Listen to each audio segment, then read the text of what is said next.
Fashion Week. We're live from Fashion Week, from Soho. Controversial take. Is Soho better than the West Village? I think people sleep on Soho in a way. I mean, all the movie stars, actually, a lot of them live in Soho. Seems to me like that's where the real big parties go on. And I don't know, there's something nice about Soho. It feels almost like the Upper West Side, the Upper East Side, if they crammed it into kind of the middle of downtown. There's something nice about how it's kind of deep in. There's the Elizabeth Street Garden right there. Site of many poetry triumphs. See, I've been reading Elizabeth Street Garden since 21, okay? So people are just now hearing about it through TikTok or whatever. That's awesome, but come on now. Me and Joseph go way back. He's the man. We're pulling for Elizabeth Street Garden. I think they'll save it. I think they'll keep it. It's just too cool. It's too nice. And to be honest, I mean, I was in Bleecker Park earlier today, and I mean, I couldn't even find a seat because there's such a demand for this kind of high quality green space in Manhattan. It's just like, I mean, especially this time of year, it gets super nice. There's this influx of people. These people kind of flush into the city. And so, you know, people are struggling to find a bench to sit on, a table to eat at. You know, there's not that many public. One thing that really annoys me about New York is like they have all this nice public seating around like Union Square, and then they pull it up at 6 p.m. They don't want homeless people using it. Bleecker Park, the furniture's there 24/7, 365. That's why it's all beat to shit. You can go there on fucking Christmas Day at midnight when Jesus was born. Fashion, fashion, fashion. It's Fashion Week, everybody. We're strutting the runway here in Soho with all of that. I mean, I have seen a lot of celebrities. Maybe we'll see a celebrity. Who knows? Hopefully. We got our fingers crossed. Coming up on Kenmare. I think De Niro grew up around here. I think I heard somewhere he grew up around on Kenmare. And Broome. Kenmare and Broome, the real ass streets of New York. I think San Gennaro's about to start. They're just now, you know, they can't build low-cost housing. Maybe we'll go over there. But fucking, they're putting up all these like wooden, you know, dining shed type things, vendor sheds for San Gennaro, with drills and fucking nails and plywood and shit. It's like they can build this whole fucking village for the festival, but they can't put up new houses. They can't put up any. They can't renovate the old buildings for us to live in. For low cost, affordable housing for open mic hosts. How are all these open mic? Who's going to host all these open mics? Okay. If we can't find a place to live, all right. Who will host the open mics? And if there's no open mics, how will people get their rocks off by performing in public? How will people enter show business? There will be no entry point for show business. Open mics are the new burlesque. Oh, is this closed? No, sushi bar. I did want to talk about the Harmony Korine. I don't know, people may have heard about his press conference. See, look, they're building all this stuff here. They built like an entire, you know, what effectively are like dining sheds. Turn the dining sheds into low-cost housing for the poor. That's what I say. Can I go through here?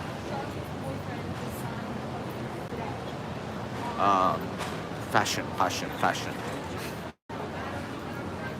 I'm going to do some investigative reporting here. Oh, well, I think this street is blocked off, so I think I can walk through. Yeah, here you go. This is like fucking main streets here. This is like Godfather 2. We're remaking Godfather 2. So, Harmony Korine said I Show Speed is the new Tarkovsky. I don't even know who I Show Speed is. As far as I can tell, he does those videos where the guys like jump over cars. Like they said, they race a fucking like sports car at him as fast as fucking possible, and the dude like jumps over it. He's got 24 million Instagram followers. Apparently, that's the new Tarkovsky. I Show Speed. It's a dope name. Oh my god, I gotta get out of here. We're just gonna be hearing drills and shit the whole time. I Show Speed. Do people watch I Show Speed? Do people know who the fuck that is? Well, a lot of what Harmony Korine, I think he's just been red-pilled.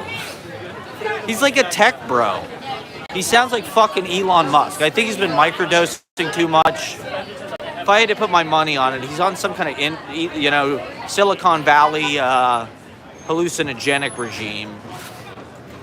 They think it, turns them all into fucking superhuman geniuses that are, responsible for the future of the human race and life on this planet, evolving into our singularity,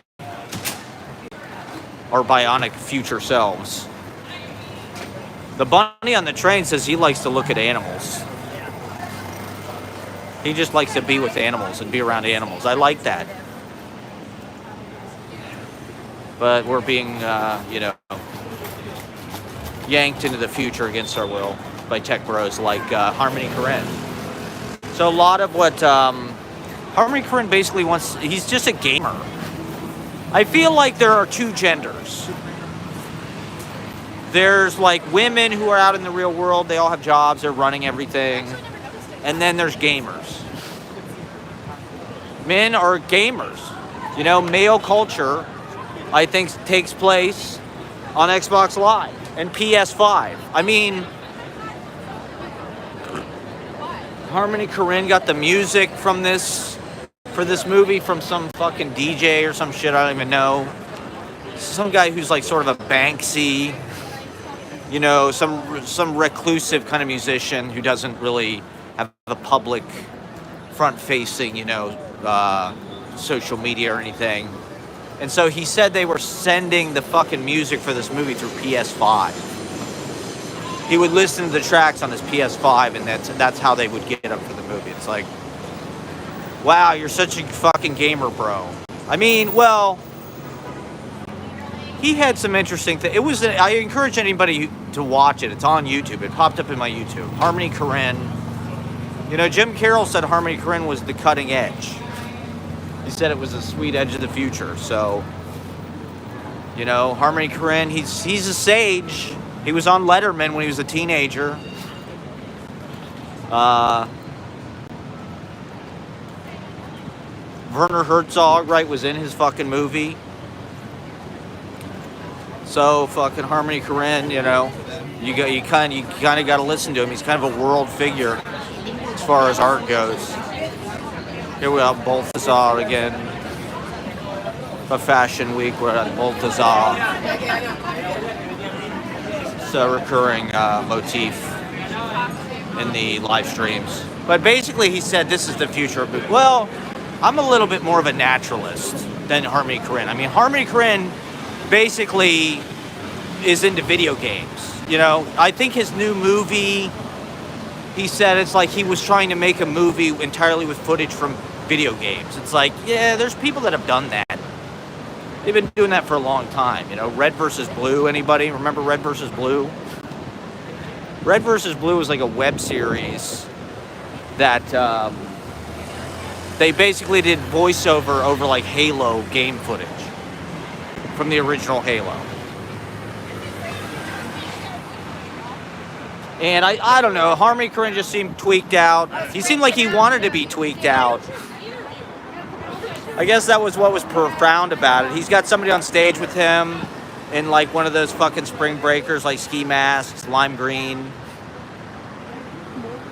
But I think his new movie has like, it's like a choose your own adventure type thing where there's multiple, plot or like journeys through it depending on like what options you choose. To me, that's like, at that point you're not, well, he said the next movie he makes, he wants to make a horror movie starring the viewer. He wants to put you in the film and your friends or whatever, your life in the movie. And it's like takes place in your house. You know, he has some very imaginative ideas. Like, that's what's interesting about this press conference. And it's interesting, press conferences as a form. You know, it's weird how, you know, like the Beatles or like Bob Dylan, a lot of kind of the most lively, extemporaneous kind of jousting where they're really proving themselves through these press conferences. How they deal with reporters, how they outwit reporters, how they, you know, it's almost like Zen master. What the hell is this? Kind of Cohen type answers and shit. You can't answer anything straight. And so Harmony Korine had some really kind of profound answers. And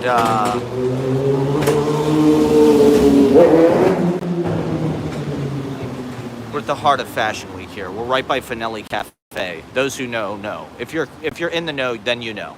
We're right by Finelli Cafe. We're basically in. We started to watch On the Rocks, the last Sofia Coppola movie. Ashley did not like it, or she said she didn't like it. She seemed underwhelmed. I'm really enjoying it so far. I think it's actually really an interesting, good movie. I encourage people to watch On the Rocks. This is a nice little after hours type picture right here. You get that moon over, what is this, Mercer? I don't know. I'm kind of a Soho junkie now. The real rich, powerful people, I feel like, kind of live in Soho.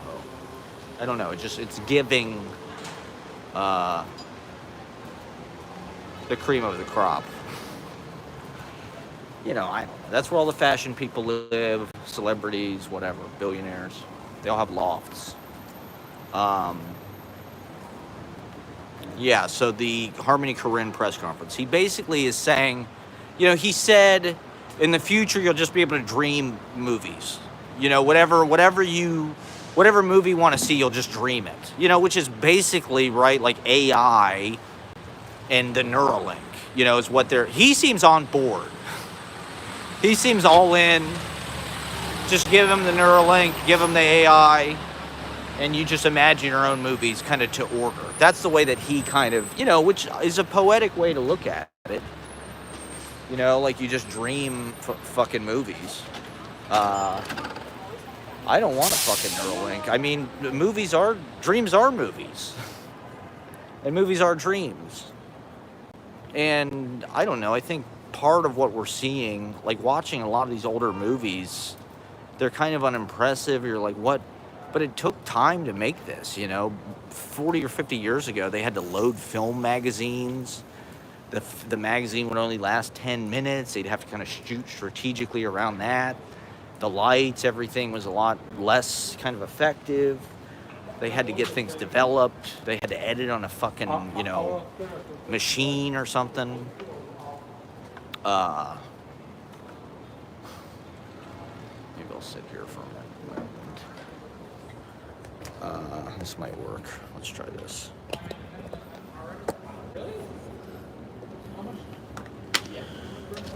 This is kind of a good place to... Oh yeah, we got some nice horror movie lighting. I'm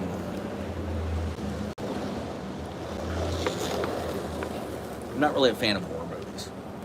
And, you know, I get everything he's saying. I mean, I think it's probably, if you're looking for some kind of immersive experience, I guess, then like video games. I remember when I was a kid, the conversation was, are video games art? And it's crazy because, I mean, video games might be more powerful than film at this point. Like I was saying, it's like, it seems like most of male culture to me is like South Park and fucking online gaming. You know, Call of Duty. I think a lot of the kind of alt-right, or, you know, one of the interesting things that's kind of trending right now is like, right, with younger people, the political parties are sort of splitting among the genders, which I guess is nothing new, but I think it's kind of odd to see like Gen Z males identify as Republican or right-wing more. And I think that's the parties have become like very gendered, and there's kind of an echo chamber of racial insensitivity and that kind of humor.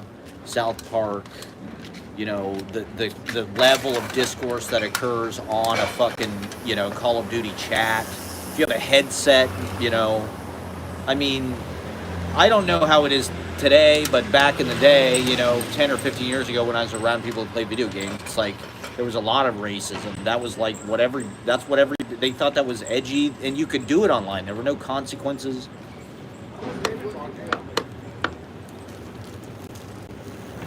And so I think what you find with Rogan or with Trump, edgelord, Reddit, bro, it's the same kind of, locker room talk. That's where male guys are talking to each other, on Twitch, look at Dr. Disrespect. And there's kind of a whole alternative culture, really, that's what guys want. They don't watch, they just scaled back the Tonight Show from 5 days to 4 days. I think that is crazy.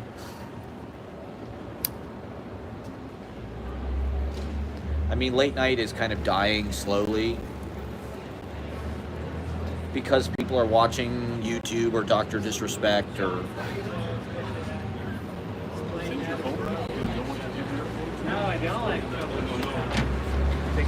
But I don't think it's that interesting to just go on and basically say video games are the future of filmmaking or something like.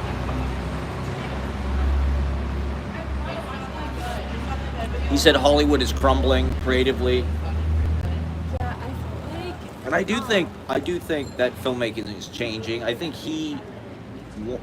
it's like virtual. He wants a more virtual environment, or he's okay with that, or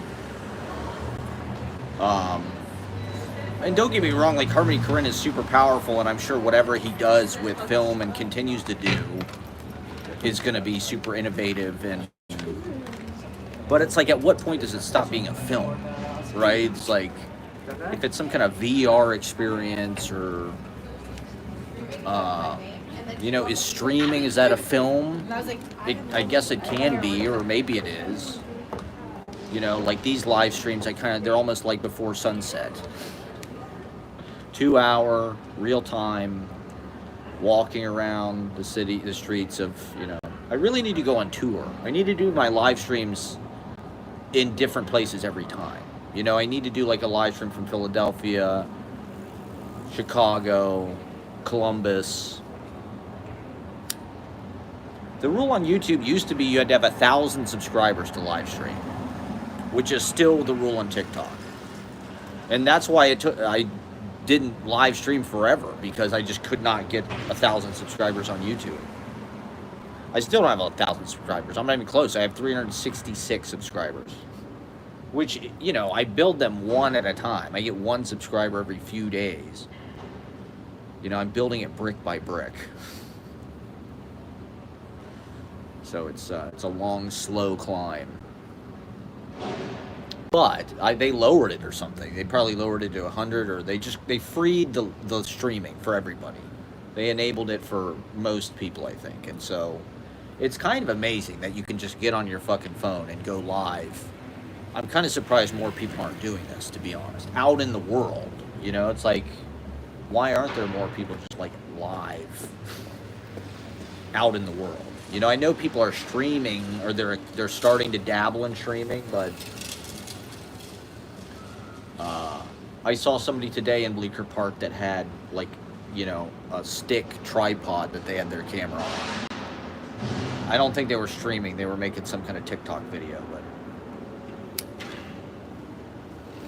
the world is your podcast studio at this point. Before they outlawed. We live in an exciting time before they outlawed. Like drones or something, you'll probably have to have a license. License to stream. You have to have some kind of credentials. So I don't know. I mean, to me, video games, you kind of step into it. It's a little bit more of an active experience, and it's a game, right? So it's like that's a little bit different than a movie. A movie is more passive. It's something that you kind of sit and watch. You don't have any real control over what happens. With the game, the idea is like you're the protagonist. You succeed or fail based on your own skill or whatever. But it's taking you through an aesthetic experience, a story, and there's all different ways that games can do that. To be honest, I mean, I think we are at a point where like games have like superseded filmmaking, and I don't think that like 3D filmmaking is the answer. You know, I knew when Avatar came out that it was going to come and go really fast. I knew it was basically just a fad.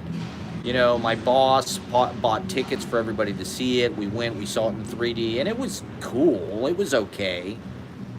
I didn't think Avatar was that interesting visually. At least the design of it. You know, the design of the kind of environment, and it just wasn't really that novel or interesting. The 3D was, it was like an amusement park, you know? It was like going to Universal Studios and seeing the fucking Muppet Treasure Island 3D. It's a gimmick, you know? It's like, at that point, I mean, that stuff is cool and everything. I think, you know, artists are always looking for some kind of further reaching into people's like lives, or actually, you know, interfering with or interacting with, you know, like Coppola, right? Apparently this Megalopolis movie is all over the fucking place. But at one point in the movie, they want a real actor to come in and say a line to Adam Driver on the screen, right? And it's like, it's an interesting idea. They're going to do that in every fucking screening in every theater? Or like, what are you going to do at home? What are they going to do at home, you know? For the DVD or for Netflix, you know? How are they going to have a little guy come into your living room or something? Depends if you want me to move a lot. You know, the artist wants to like, but it's like, that's kind of a pipe dream. It's like a Valhalla, you know? It's like a Valhalla, it's like a city of gold. It's like, I don't know if that really exists. Like 3D movies, it's like they all got super psyched about it when James Cameron came out with Avatar. All the directors were like, Scorsese was going to remake Taxi Driver in 3D. That was like the rumor. And he made Hugo, and they all made fucking 3D movies. And it's like, okay, good for them, but it's kind of died out a little bit at this point. It's like a luxury, higher price point. They basically just want to charge you more money for the same fucking experience. And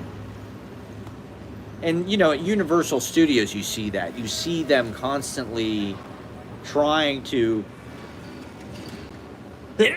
bring the film experience, you know, like that Days of Thunder ride where you're like on a fucking like in a car seat and it's like hydraulic and it moves around. The Simpsons ride was like that, where it's like a roller coaster, except the car just moves and there's a screen that makes it look like you're going through a ride.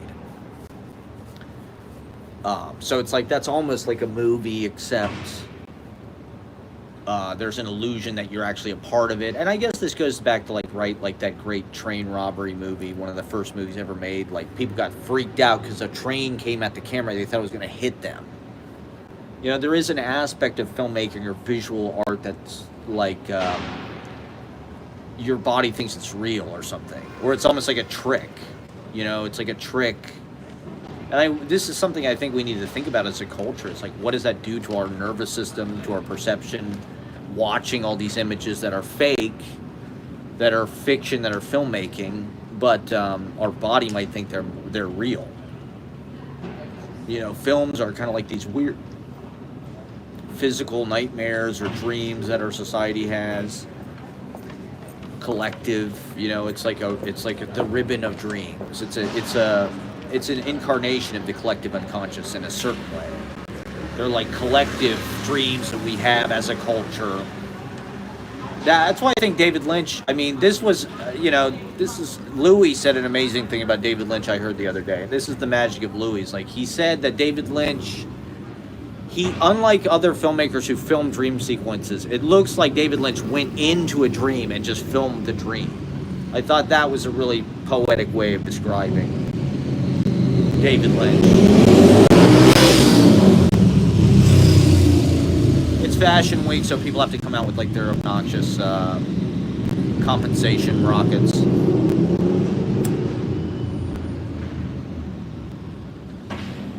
I'm doing my feature tomorrow at the Goodfellas Bar, Nearest Tavern, the oldest bar in New York. I'm doing a featured set. I don't know how long. I don't know exactly what the parameters of that are, but I'm gonna figure out what I'm doing. And it's on 9/11, and it's at the Goodfellas Bar. So, I'm sure nobody will come out, but I'm gonna film it and put it on YouTube, so you can check it out on YouTube probably Thursday. I went to this really cool open mic at the Hudson Park Library, which is this amazing library on Leroy, I think. It's one of the most beautiful streets in the West Village. It's really nice, kind of bendy lane. It's where the Jeff Koons pool is. So we're doing this reading. We're in front of these shelves, classics and romance. So it says classics and romance over the podium, and then there's two windows, and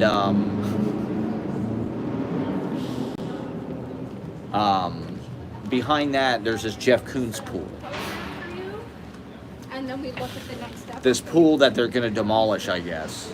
But there's a mural there that's painted by Jeff Koons that's really incredible, with these fish and dancing fish and, people's buttocks rippling kind of animatedly and animated. It's an amazing piece of art. Dancing figures, alligators, people swallowing fish. I think that pool, they used it in Raging Bull. Those scenes in Raging Bull where he's meeting Kathy Moriarty, I think, are shot at that pool. So it's a piece of art history. And then we're doing the reading, the poetry reading right in front. And it was a great reading. The people that curated really knew what they were doing. I think one of them went to Yale. But it was kind of a surprise because it's a New York Public Library. It's like at 6 p.m. I think they do it once a month. And I think somebody that came to Easy Paradise had been a feature on it or something. And so, I've been kind of wanting to go for a few months. The weather was so nice, and it was just like, they had really good features, so tonight's the night I'm going to go. It's a free open mic. Probably my favorite poetry open mics are at public libraries.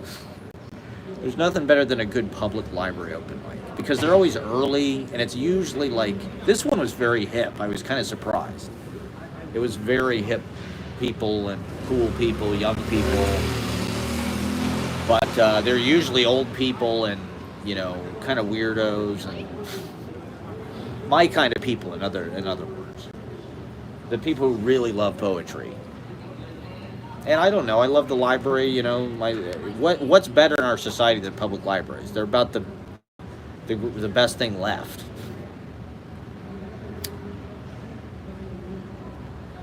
So it was a super great reading. It was, I just didn't want to fuck it up, because it was a little more one of the differences, is some of these readings, they give you rules beforehand where they're kind of telling you can do this, you can't do this. And so they're kind of warning you, don't be offensive. Maybe I should get moving.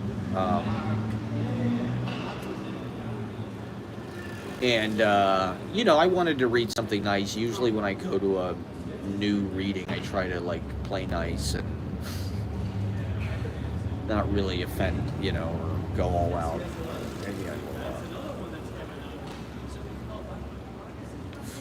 But I didn't film it. I'm sorry. I'm kicking myself. I didn't get it on tape, but.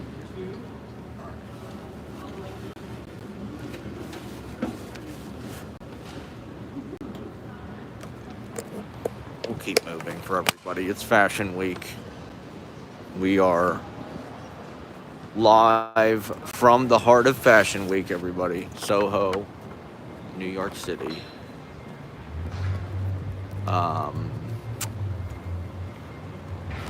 You know, we're paparazzi, we're trying to see the celebs, who's out. Yeah, so I don't know. To me, the future of filmmaking, well, I think streaming is a tremendous new, I mean, you can stream 1080 high definition, CinemaScope, live, walking the sidewalks of New York. I mean, there's this book, what's the guy's name? Andy Fitch. He's done a few interesting, he does these interviews. He does poetry interviews. He has a book, I think, Morning Talks or something. But there's this one book he put out probably in, I don't know, sometime around Occupy Wall Street era. And it's basically transcriptions of him walking around New York City, conversations he had with another poet guy or academic or something, you know. So it's sort of like, it's a poem, but it's live, and it's, you know, he sort of, or then he would take certain walks and he'd come back and he'd sort of write poems of what the walk was, what he saw on the walk.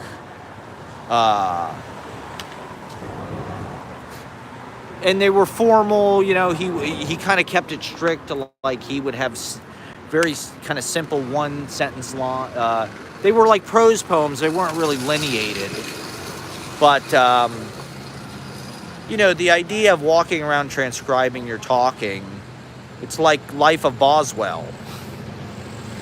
You know, it's a literary genre in a way. The kind of walk and talk, the Aaron Sorkin. Nothing better than a good old-fashioned walk and talk. And the fact that you can just do it on the streets of Fashion Week, you know, in the heart of downtown Manhattan. What could be more chic and cinematic?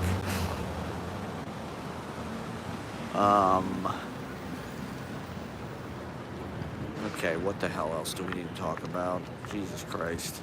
I think this is just a part of the show. Even though, I've only been on 32 minutes, Jesus Christ. You know, I think it's just a part of the show that I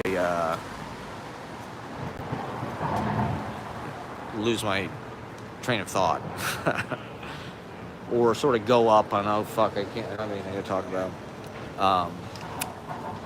I said an interesting thing on stage on Monday, last night.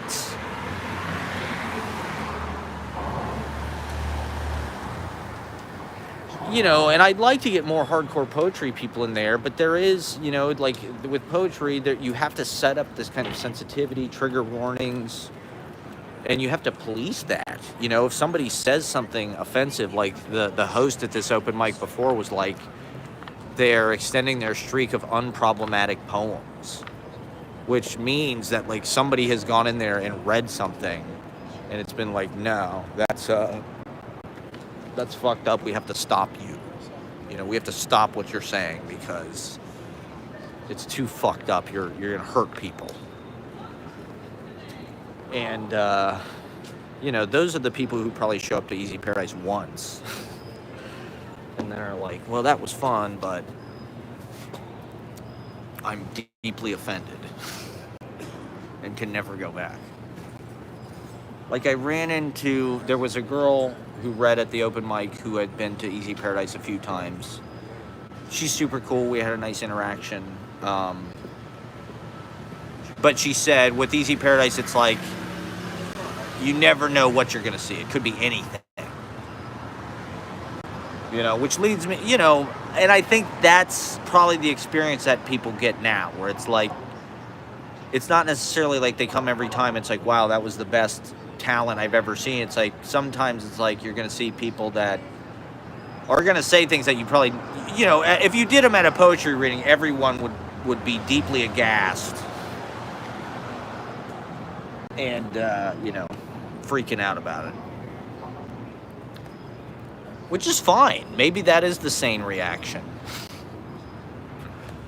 But it's also kind of off-putting how, like, militant that can be about you have to be a certain... And, well, just how, a lot of that poetry is how, if you're a white person, you're bad, or white people are bad, or whatever. So it's like, okay, where do I fit in this? I just have to sit here. I'm the bad person. Like, I suck. I'm a, yeah. Thanks so much. Yeah, that's right. No problem. In the middle of my streaming. Fashion. See, I give back to humanity by letting people borrow my lighter.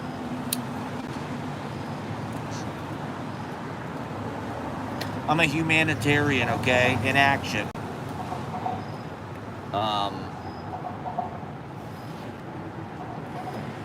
Yeah, so I don't know. With my work, I feel like I'm trying to crumple the world down into my pocket and then bring it in, uncrumple it, and show it to everybody. Like, that's what the vlogs are. That's what the live streamers are. It's like taking all of New York City, crumpling it up, making it something that you can kind of hold, carry around in your pocket, spread out on the table, look at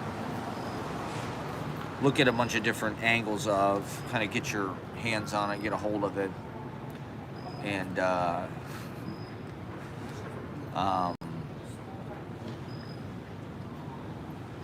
don't know, the reality of that, and the kind of like world of that. Jesus Christ. Well, so like, unlike Harmony Korine, I don't necessarily think movies are turning into video games. I think video games are their own thing.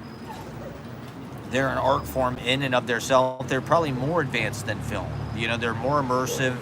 They're more designable. Every fucking single thing in a video game is artificial, so you can choose to make it whatever you want, theoretically. For me, I don't know. I think, I'm beginning to question, is there too much presence? Can you be too present? Am I misinterpreting what it is to live in the now?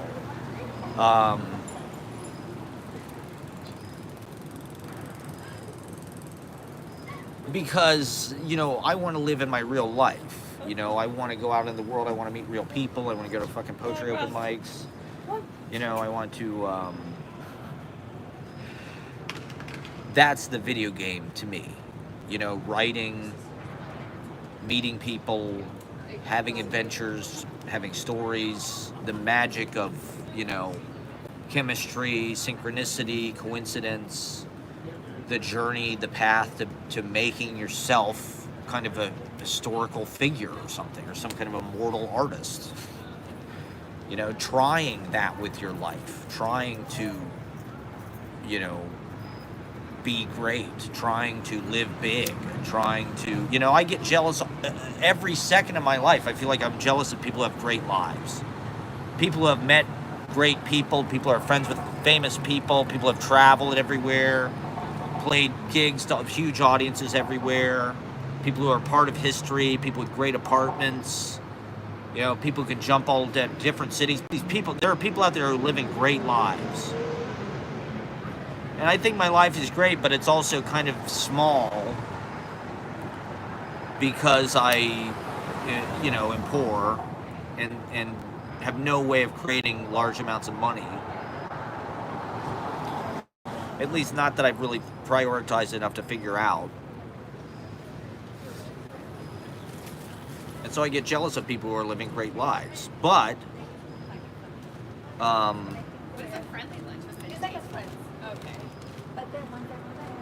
there's also an aspect of life where, like, you have to do your work and put in numbers, repetitions. To me, New York is an exciting place to do that. The way I look at doing these open mics, it's like getting stage time, learning something, learning how to be better on stage, how to be comfortable on stage, how to work with an audience. Every experience is valuable. Going into new environments, like that library, what a cool, magical ritual. To me, it's all ritual. These are all ceremonies, and they matter because we're exchanging thoughts. We're exchanging pieces of light. We're exchanging our worked over kind of pieces of our lives and consciousness.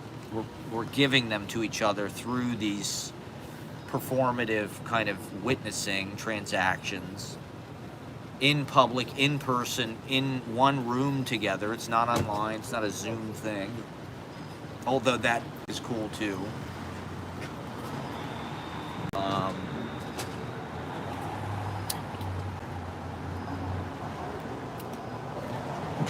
Cipriani downtown.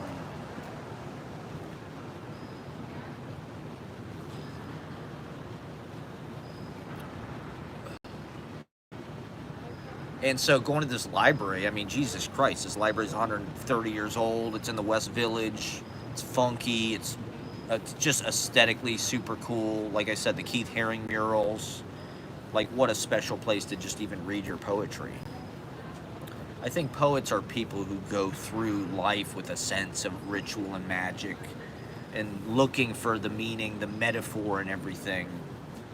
The metaphor in what happens, the metaphor in why things are the way they are, why they look the way they do, why they're shaped the way they're shaped, or why they live the way they live. Poems are kind of like flowers of themselves, like their own language. They are this kind of weird, unique shape that they've created, like a sculpture of themselves.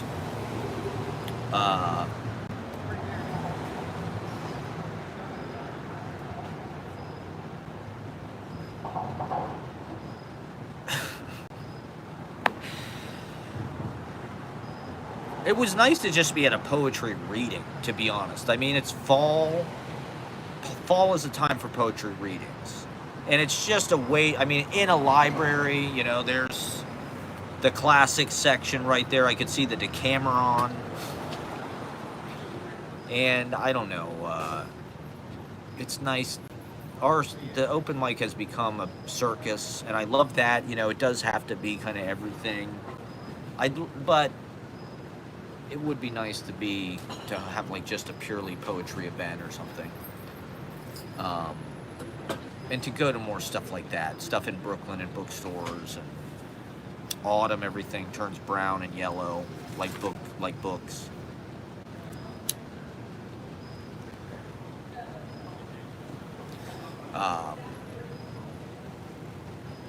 And New York is just like this huge exchanging grounds for all this stuff. I mean, all these people come here to share and the exchange that happens here is just so amazing.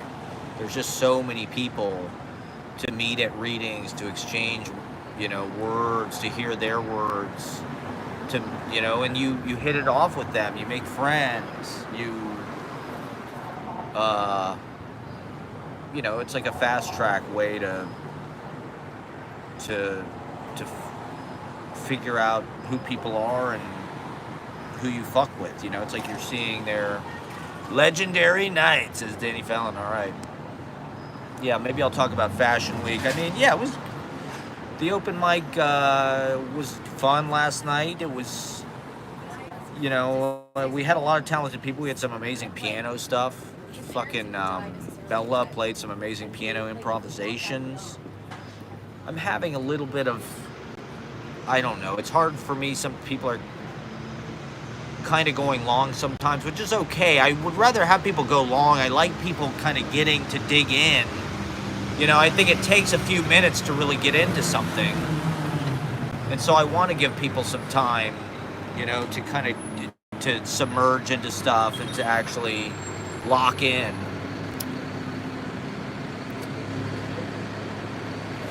We had, I don't know, I can't remember his name.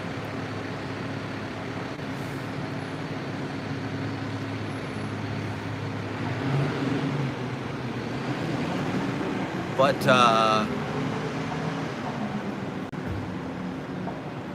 yeah, I don't know. So I got the reading tomorrow night. I'm going to try to get to more poetry stuff. I'd like to get to the Elizabeth Street Garden. I think they're doing a reading this weekend. It might be the last one. Probably not, hopefully not, but it'd be nice to read there once this year. I haven't been there all summer, really.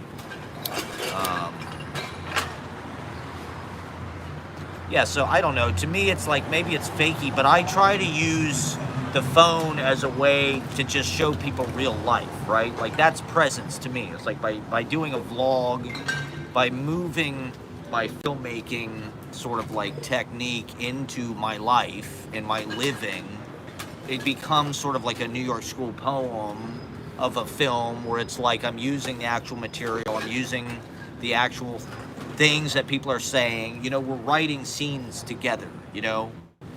Ashley is great at dialogue, you know, so it's like there's some nice choice runs in there that like, so I'm just trying to show people life, here's how it is, appreciate. And I think as a dramatist, I think that's an unprecedented opportunity to just use yourself in real time as you go, as the narrative, as the protagonist. It's like turning your life into the video game. You are the choose your own adventure. To me, I'd rather do that. You know, is that what I Say Speed does? I don't remember who the other guy he mentioned was, Psy or something. My impression was they were just live streamers.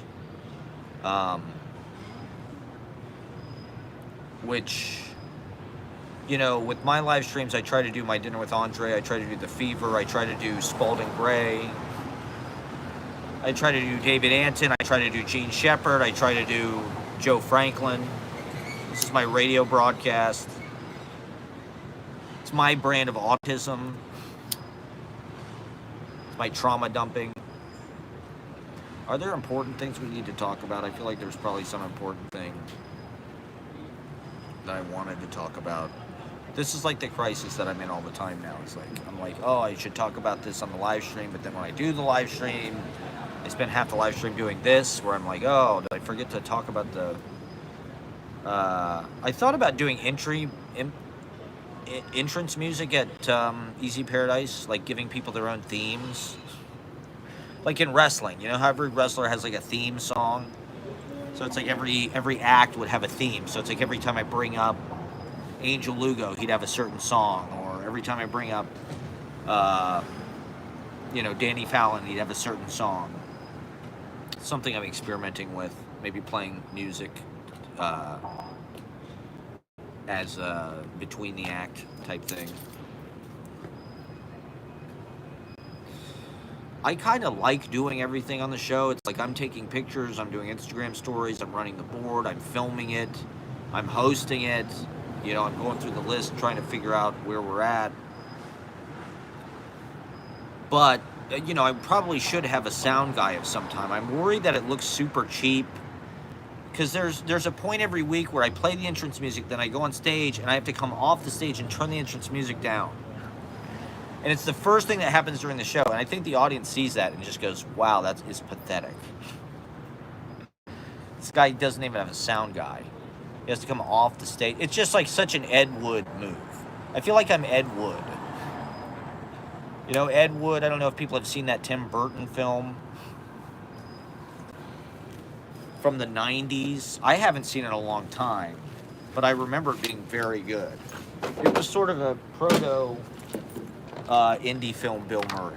Bill Murray was in that movie in kind of a supporting role that was like a little bit more dramatic. But that was before Rushmore. But, you know, the thing about Ed Wood is, I mean, he just... Like what? It's like somebody walks into a door during the take. He's like, oh, they'd have that problem in real life. Print it. That's basically, I don't know.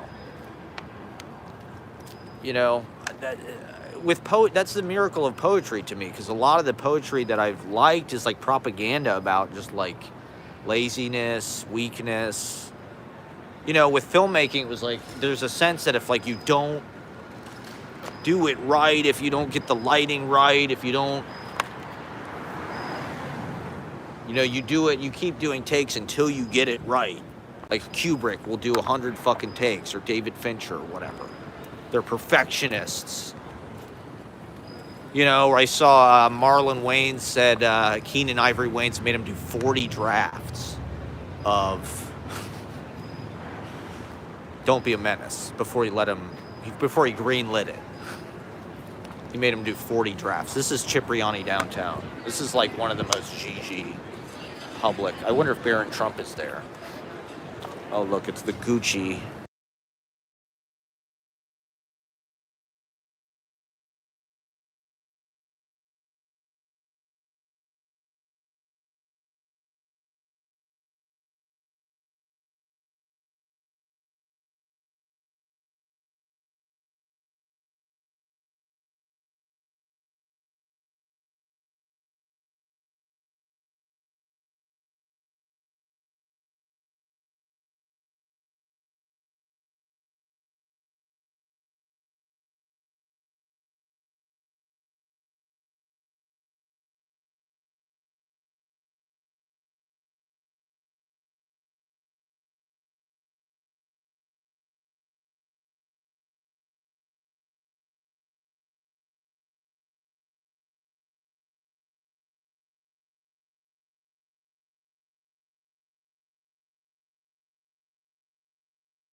How long have I been fucking muted? I definitely checked before my stream to make sure I wasn't muted. I wonder how long I've been muted. Oh my god, I'm so embarrassed. How is that possible? There's no, I mean, fuck. I must have just hit that. I wonder how long I've been muted.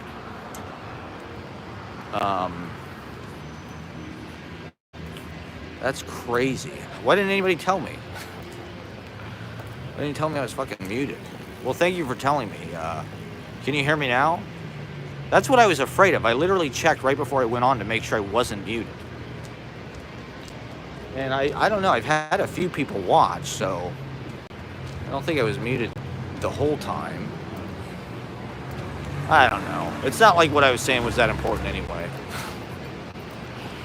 It's just all bullshit. It's all fucking bullshit. Just kidding.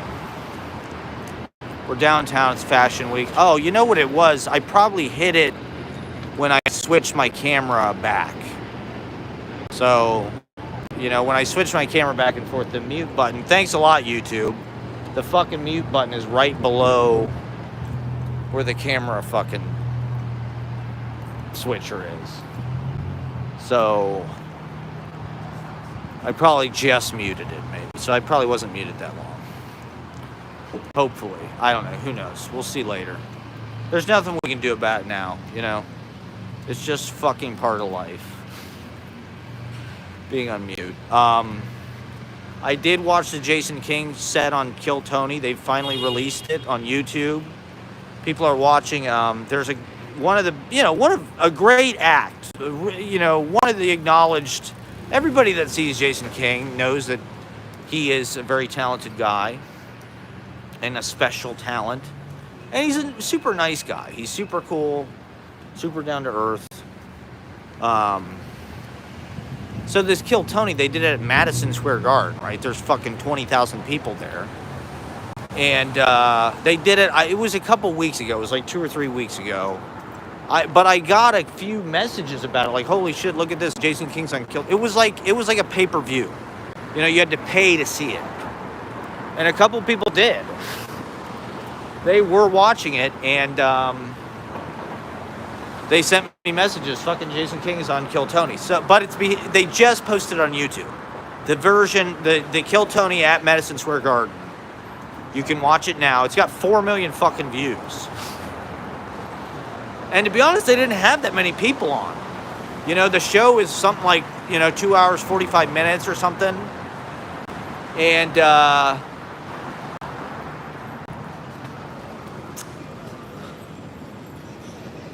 they probably only had, 10 or 15 people on. As like sort of bucket. They made it look like they drew people's names out of a bucket. I don't know if they actually did that. Or if like only certain names were in the bucket, but in any case, Jason King got picked, and man, he attacked that fucking stage, and he went for it. He went for it hard. Good for him, man. This is probably the ugliest building in probably the world. I used to work down the street. It's like this AT&T building. I don't know. It's some kind of massive national security. I think that's where all our data is. That's where all our nudes go. All of your nudes go straight into that building. Your social security, your bank account information, and your nudes. They all go there. All your texts, all your Hinge messages, all of your most embarrassing emails and texts to women or the opposite sex, they all go into this building right here. And that's where the government keeps them for, national security purposes, basically. For your privacy, to protect your privacy. They send all of your nudes there. Isn't that nice of them? Downtown, I don't come down here that often, but it is, it's kind of an overlooked part of New York. In a certain way, the furthest south part of New York is kind of the nicest, actually. The FIDI is actually very nice. Because that's old New York, That's New Amsterdam, as the song goes. with the Francis Tavern. You know, I usually only get down there for the poetry festival, because that's when we're taking the ferry back. But I'd like to do an event down there. You know, as I'm looking forward to fall, I'm looking, what's the next move? What do I do? You know, we've got the open mic. That's nice. It's kind of running. What's the thing that I do? I mean, I do need to kind of launch my book somehow, my city life book. But I don't know.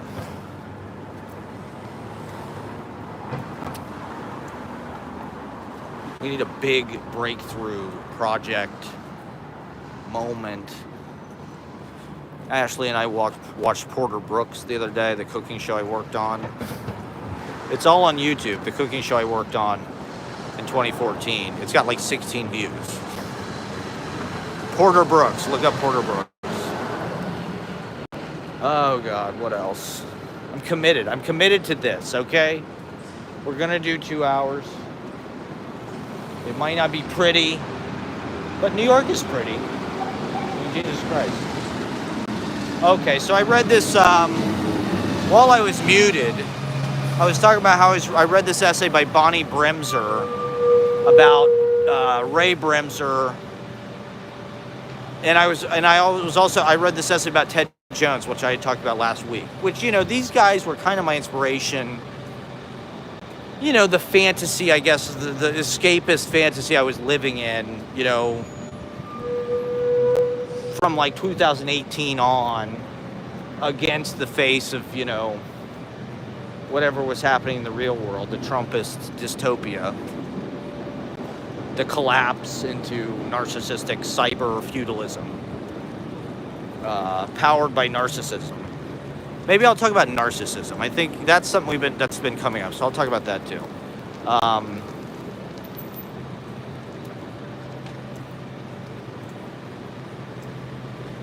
And so, coming back to New York in 2021 in that rent-controlled apartment in Chelsea, you know, my dream in my head was like, I want to be some kind of downtown, you know, coffee house.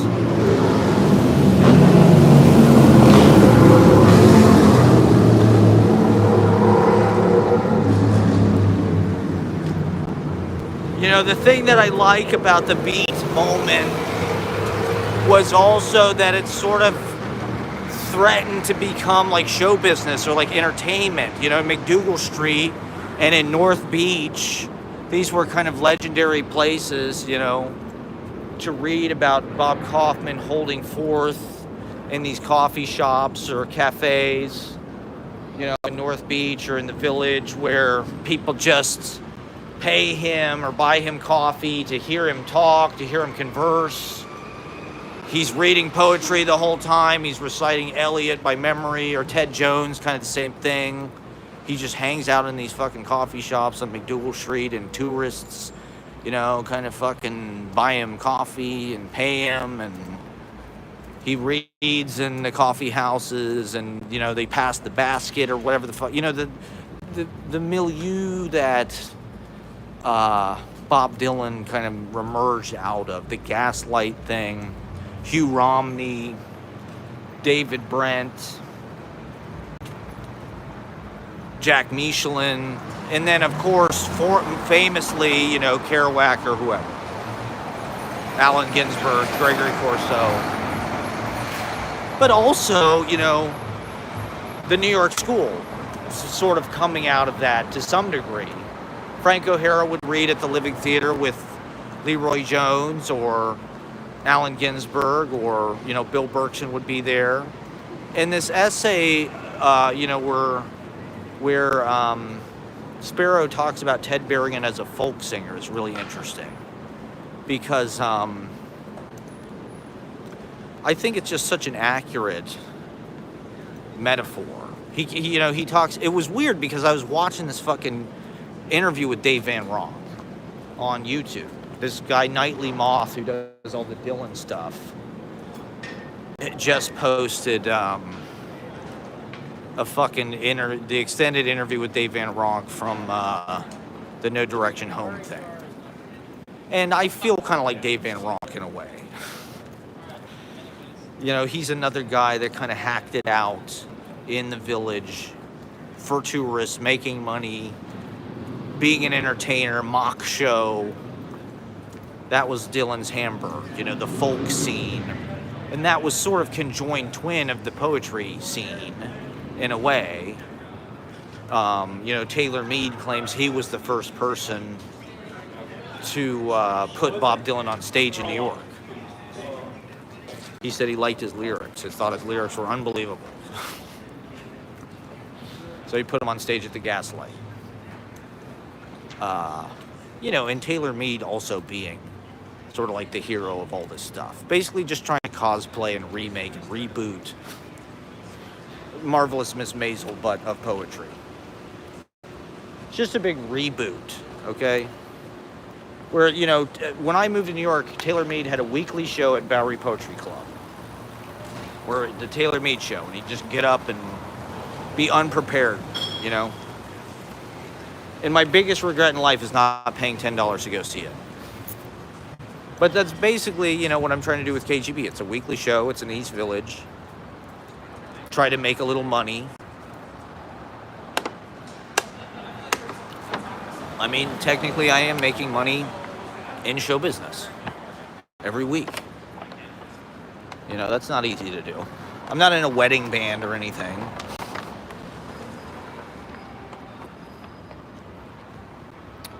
Maybe I should be. Why not? I'd love to be in a wedding band at this point.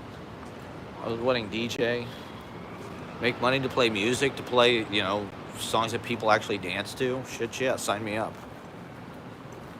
I read this book when I was younger. The guy who wrote the book that Election is based on, I forget what his name is. He went to Yale. He wrote a book about a guy who was in a wedding band. And that was like my worst nightmare. When I was reading this, I was like, oh my God, I don't want to end up like this guy in this book. In a wedding band. But it's like now I don't know. It'd be kind of fun.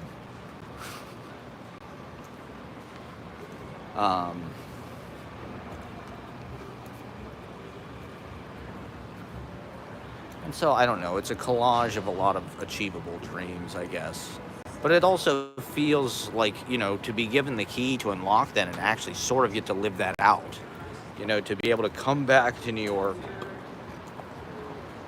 And I had always done open mics and done readings and hosted readings and thrown big events, but,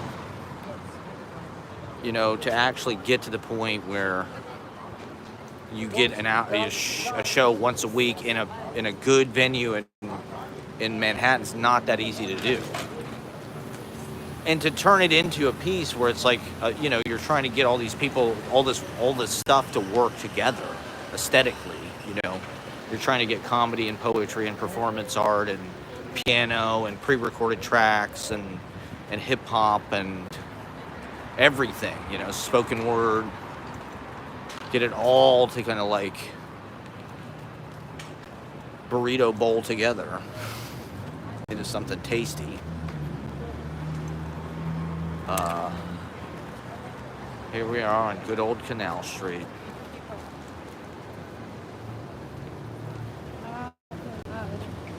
I think this is, well, not over here, but on that end of Canal Street is where it was on My Dinner with Andre.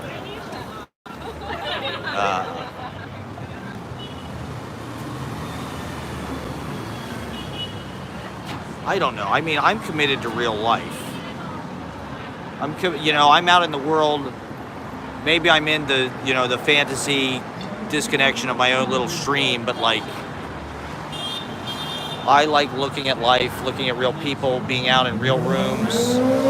The local, we're blinded by these giant cultural totems that have such advertising power. Things like Ryan Reynolds, Blake Lively, Ryan Gosling, Barbenheimer, just such bullshit.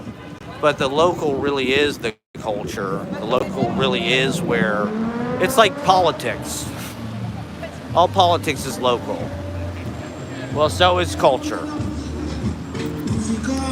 And people are making it through. So Jason King, right? He did great. He went for it with his delivery and his punchlines. He played a fucking guitar solo. And it was pretty fucking good. It sounded pretty fucking good, I gotta say. And B flat. That's the Chuck Berry key. That's a smart key. So he lived the rock star dream on stage at Madison Square Garden. What an amazing, just going for it, right? Feeling that moment. And he's ready, he's out doing shows. That's why you do shows every night. That's why you're on stage as much as possible. Getting ready for when that moment comes. You play a guitar solo on stage at Madison Square Garden.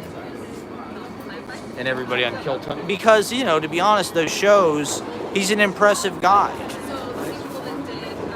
It's no surprise that Jason King would impress those guys. Because he's an impressive person. And he's prepared himself, he's high performing in like his job and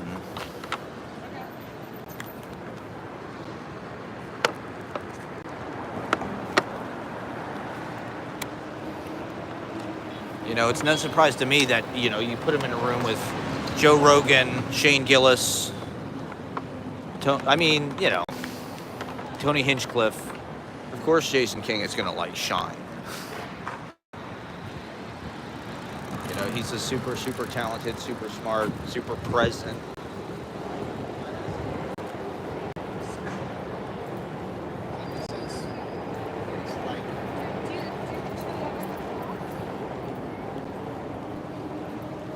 So, I don't know. I'm like Joe Franklin in that a lot of people,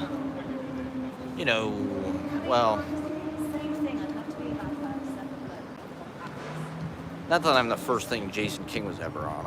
I'm sure far from it. He's been doing it a long time. But, we meet a lot of people when they start or when they just get to New York. That's pretty cool, The Armory show.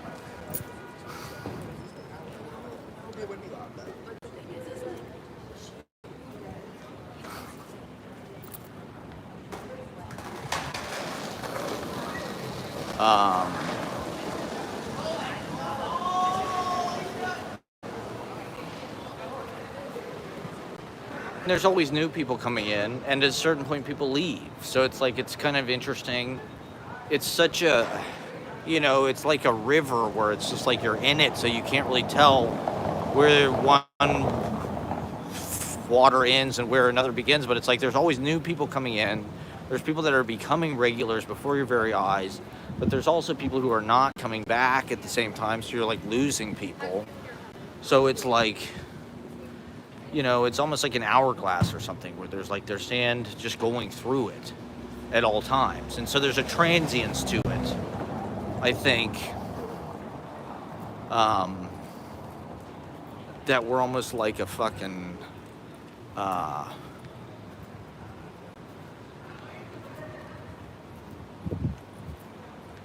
funnel or something.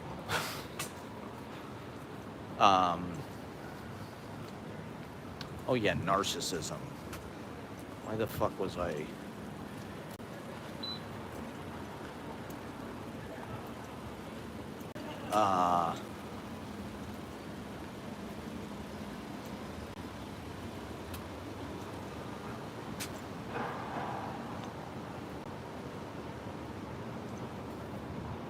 Maybe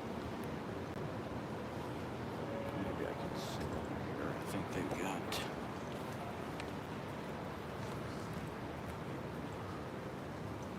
A little bit of a fucking ledge or something. Okay. I'm an NPC streamer, okay?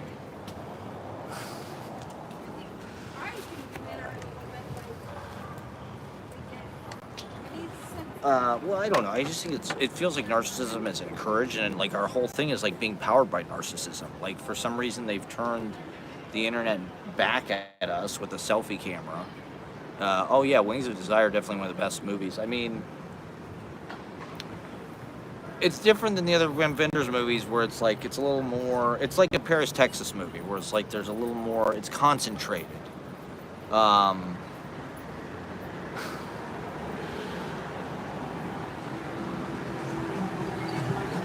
I mean, I think it's one of those movies that's just like he's able to get something that's like deeply spiritual. Like there's kind of things that are like Rilke in that movie. I think there's lines from Rilke, or like his whole conception of angels is sort of like a Rilke thing, and I relate to those characters a lot. You know, I think as poet, you're sort of going through life in a similar way, where you're almost like a witness, or you're kind of in public, you're hanging out in libraries, you're listening to people, you're kind of sympathetic, you're like in fellowship with everyone who you sort of encounter in your kind of estranged anonymity as you go through like a major city, if it's Berlin, if it's New York, whatever. You're like a flanner and like a big long dark jacket, you know, and he's listening. You know, he can hear people's thoughts, and they're just torturing themselves with their inner monologue. You know, their inner monologue. It's almost like a meditation movie because the characters are all just like dwelling. You know, they're like tonguing the canker sore of whatever, like, or the cavity, the toothache of whatever, like, their dilemma is, and like their. And that, you know, that's an Eckhart Tolle thing where it's like, that's what we do. We spend so much energy, like, beating ourselves up, judging ourselves, dwelling on the bad stuff, you know, being miserable, being down on ourselves, being depressed, creating that narrative. A lot of the goal of meditation and the kind of new age self-help shit that I was into was all about taking that narrative out and putting it with something more positive and yes-anding yourself, you know, believing in yourself. Yeah, exactly. Yeah, I mean,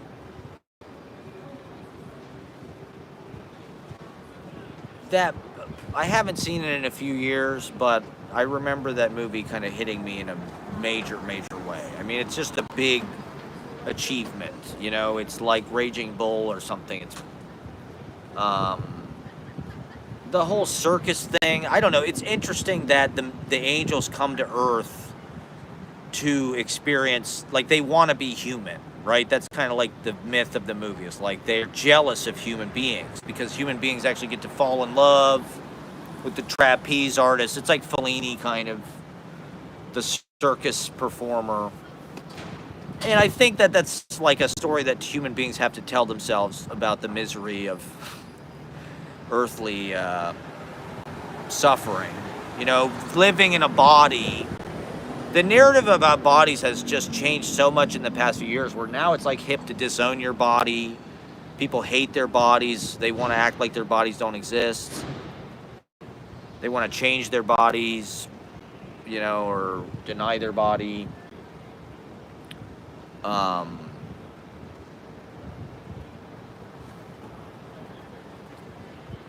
the fuck did I start talking about that?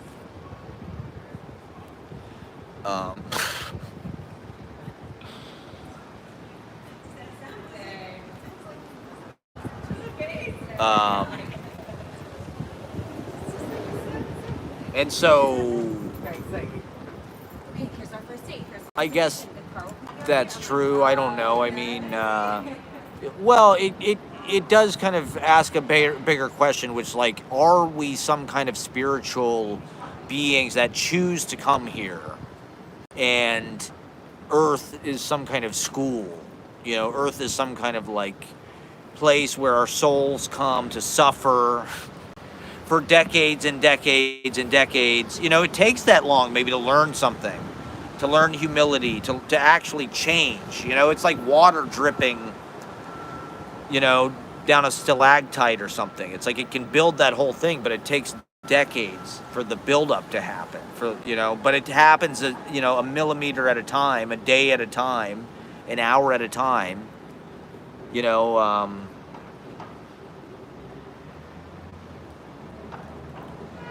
There's pros and cons to have. It's a lottery, I guess. A lot of being a human being is a lottery. That's something that's hard to deal with. It's like some people are luckier than others. Where you're born seems totally fucking random and by chance, and what body you're born into. If you haven't read the Duino Elegies, I would encourage people to read the Duino Elegies. It's a lot like Wings of Desire. If you like Wings of Desire, it's all about angels. Every angel is terrifying, and it's very exciting and deep. The Duino Elegies to me is probably up there with the greatest poems ever written. Like if you want to talk about the all-time greatest shit ever fucking written, you gotta the Duino Elegies. Like Song of Myself, William Blake stuff, Songs of Experience, Wordsworth. Oh, this was an interesting thing I wanted to talk about. Was they said that Wordsworth was the beginning of the 1800s, the 19th century, when he published, lyrical ballads or the Prelude. I don't remember which one they were talking about. They said that marked the beginning of the 19th century in poetry, and then William Carlos Williams, Spring and All, marked the beginning of the 20th century. I wonder what the beginning of the 21st century is in poetry, or if we've had it yet. What book was published that really set? I guess I don't know enough about contemporary poetry or what the fuck people are doing, but is it Flarf? Was it the Flarf poets? I mean, we're 24 years into the century. I think it started by now. The 21st century has started by now, I think. So, I Show Speed is the new Tarkovsky. Scenes from a Life is the new Tarkovsky. I feel like I should have more to say about Wings of Desire. I mean, those shots over the city, I feel like my taste has gotten a little bit away from Wings of Desire. To me, it seems kind of conventional now. The thing about the Wim Wenders movies I love are the ones that are kind of loose, long, the road movies. They're boring. They're long. They're simple. They're kind of like romantic fantasies a little bit or something. They're existential. They're suicidal. They're Robbie Mueller. He's got the Robbie Mueller, His cinematographer on Wings of Desire was some guy, I think, who had shot like fucking Fritz Lang movies and shit. He had literally shot some of the first, he shot silent movies and shit. So they had a very special kind of cinematographer to get that look of Wings of Desire. And it's definitely one of the most beautiful looking movies. But it feels like they're poets to me. The way they write things down, or I sort of model definitely my practice and the way I go through the world, definitely at least partially, on those characters in Wings of Desire. The way they hang out in libraries with their notebooks, listening, kind of overhearing the world, and just taking note of all of it, just witnessing all of it. Is that what angels do?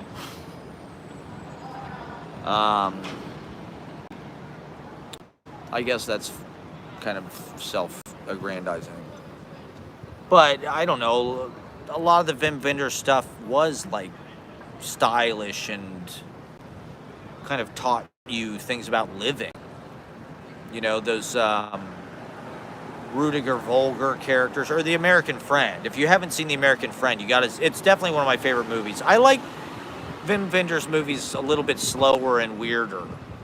Wim Wenders is like, or American Friend is almost like his Hitchcock. It's Ripley. It's Patricia Highsmith. They just did a new Ripley thing on Netflix or something. Talented Mr. Ripley. So it's the same fucking story as Talented Mr. Ripley, but it's like a hippie. Part of it's in New York. Nicholas Ray is in it, so there's all this incredible. It's in Soho. He's a like in On the Rocks, he's an art dealer. He sells forgeries. He commissions these forgeries and sells forgeries, basically. Dennis Hopper. And it's one of the all-time best Dennis Hopper. A lot of Eli Cash is ripped off of... and a lot of Wes Anderson is ripped off of Wim Wenders and American Friend. It's got kind of a cowboy in Europe feel, which is kind of a unique... we watched that movie Enough Said with James Gandolfini. It's probably the best Nicole Hall of Center movie, whatever her name is. Great female director. Oh yeah, I wanted to talk about Edward Burns' novel. Do you know who Edward Burns is? Edward Burns is a great Irish Catholic white guy filmmaker from Queens. He's like Long Island coded, sort of. He's one of my favorites, to be honest. I really do like... I had a line in my poem about Edward Burns, how I like Edward Burns movies. And even, even when I was in college or like in high school, like, I liked She's the One. They used to show it on Comedy Central. That's in Soho. It's a great movie about brothers. It's a little bit more bro-y than like a Wes Anderson movie. He's kind of a bro in certain ways. He's just like this Irish guy that's into Springsteen and drinking beer. He's married to Christy Turlington. So he's living the Irish Catholic dream. He lives in New York, He's had a really cool career. I wanted kind of the Edward Burns career, where it's like he wrote and directed his own kind of autobiographical fucking movies and shit that were in New York and like sort of like modern day Woody Allen-ish. They weren't like necessarily any, they weren't super... like Louis or something super like magical. They were more like Nicole Hall of Center movies. It's like they're just good movies about relationships, getting married, brothers, fathers and sons, being Irish. But he had style and like he was a good writer, He was funny and kind of had that sarcastic. I wonder if he's into Frank O'Hara. Is Edward Burns into Frank O'Hara? We got to get Edward Burns into Ted Berrigan. Ashley said she had a dream about... I wrote a play about Ted Berrigan and they were doing it at the Public Theater. So maybe I should write a play about Ted Berrigan. Just do whatever is in your dreams. Anything that, women are having mystical dreams about, that's probably a sign. Women are just mystical in a way that we're not. Or we're mystical in different ways, I guess. They have dreams and visions and write poetry and do tarot and burn incense and drink wine. And men just shoot things on the internet and jack off.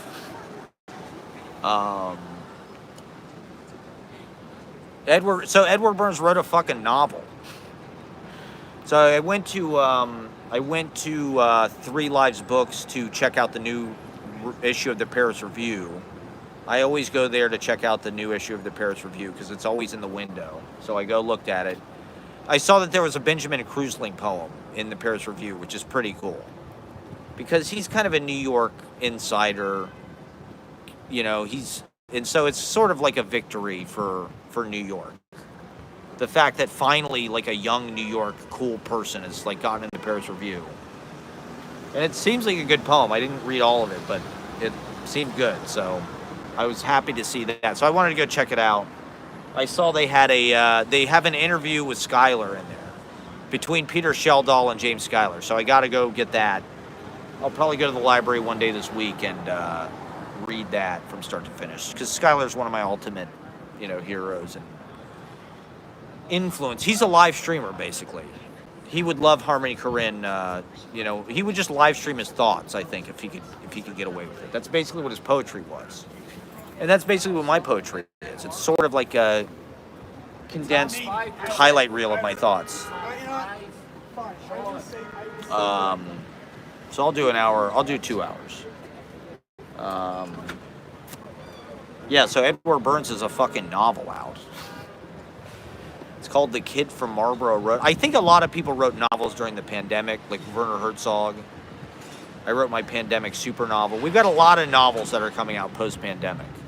And so I'm sensing that a lot of people who were filmmakers or did other stuff were probably like, okay, well, here's my chance to write a novel.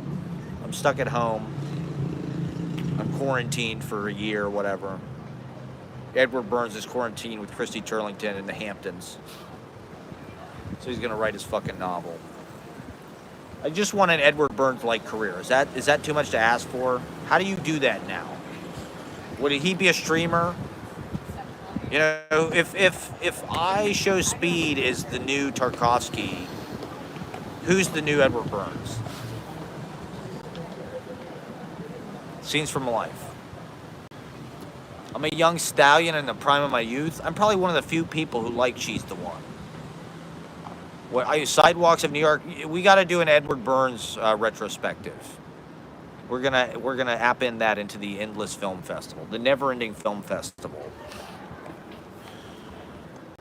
We also watched the entire Growing Belushi series this weekend, the Jim Belushi reality show. I did a TikTok video about it.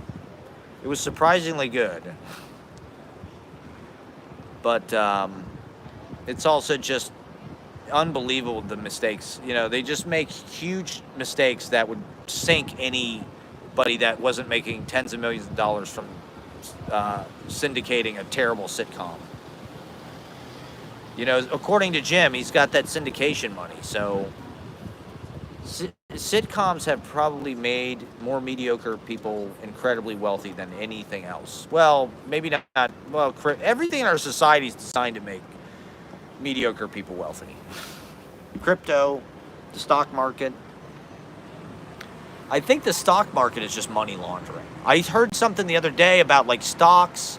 You can buy them with cash and like they don't have to, there's no, they don't trace it or anything. So it's like stocks are a place where you can park tons of cash because it's just a way to get rid of your liquidity. So if you have tons of dirty money, you just buy stocks with it. And it's also not taxed. It's not taxed until you sell it, right? So a lot of these guys, they own stock that they're not going to sell because if they sell it, they'll get taxed on it, but they can borrow against the stock. So you can take your dirty money and buy stock, and then you can borrow with your stock. You can borrow against your stock as collateral and live off the money that you borrow. That's how our society works nowadays. And so it's like the stock market, I don't know. It's like we hear every day about, oh, this stock is going up. It's higher than it's ever been. It's like it's all fucking dirty money. Just, these rich guys love Elon Musk because they love what he represents. He's the poster boy for privatization. And he's a fucking dictator genius of his brands. And he's a scientist and blah, blah, blah. He's a super villain. He's a super capitalist. He's a Trumper. He's come out of the closet as a Trumper at the exact wrong time. He fell for the fake assassination attempt. And so they just use a lot of they just put all their money in Tesla stock or whatever to make it the most expensive. It's all speculation. It's all fucking based on future earning potential. And we have to live dwarfed by the scale of those economies. We have to live our little peasant serf,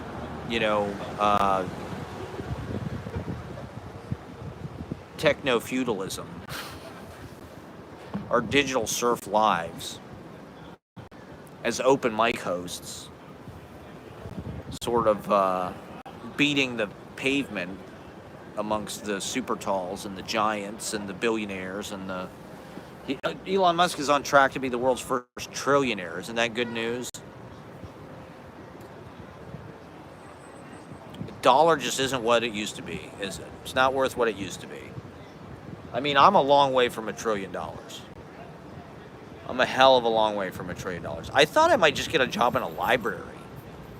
Like I was just at that reading in the library. It's like, if you got paid $20 to work in a library, that'd be kind of fucking nice, actually. I mean, do I have to have a degree in library science or anything? I know I would love to work in a library.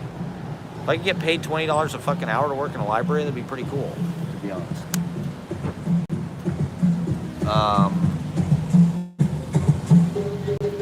I'm ready to compromise so I can have a living situation of some kind and have some kind of autonomy again.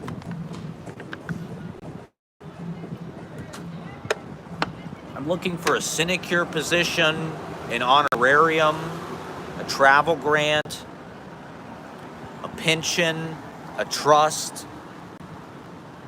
If I could get some if I get some Tesla stock that I could borrow against, I'd be fine with that. I'd live off the interest.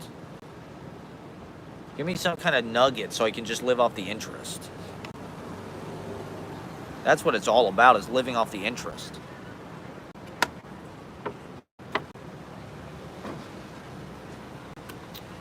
Just want to travel the world. I just want to walk the earth reading my poetry to strangers, giving them my zines, preaching the gospel on YouTube,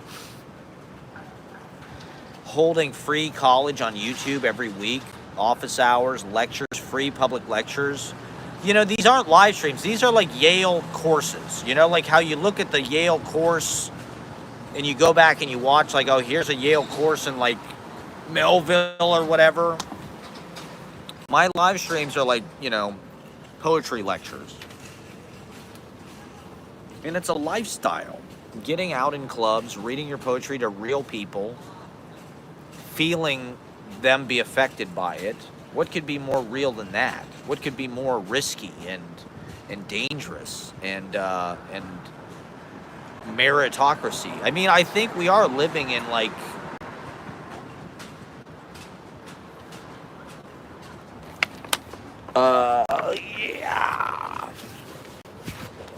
an exciting time for poetry. You know, somehow poetry is kind of glamorous. I think we're ready for more for celebrity poets. I think, you know, we need power poets at the Super Bowl, in the box with Taylor and Travis at the US Open. You know, we're sexier than they are, we're smarter than they are, we're more articulate than they are, or at least as articulate. We're definitely as entertaining as fucking Kill Tony. Why the fuck are we not at Madison Square Garden? I watched Dice Clay's set at Madison Square Garden. It was pretty dirty. It's kind of gross hearing an old guy say that stuff. But they're perpetuating salty dog male culture, profanity, misogyny, reality. Not that misogyny is reality, but... Alright, anything else we need to talk about? We're naked and famous denim here. It's Fashion Week. It's Fashion Week. We're out here. We're trying to get the scoop. We're Steve Kometko. It's E. We're on the red carpet with Joan Rivers. We're getting wild on Soho. I just want to go to poetry readings again. I want to put on my... I think I might wear a suit tomorrow. Come to my reading on 9/11, my Goodfellas 9/11 reading. I'm going to be doing extremely distasteful poems and jokes, very insensitive. Trigger warning. Trigger warning. There's going to be a lot of insensitive material. It's going to be highly sexual. I'm going to talk about Jim Belushi a lot. Trigger warning, Jim Belushi content. Trigger warning, I will be talking about How I Met Your Mother.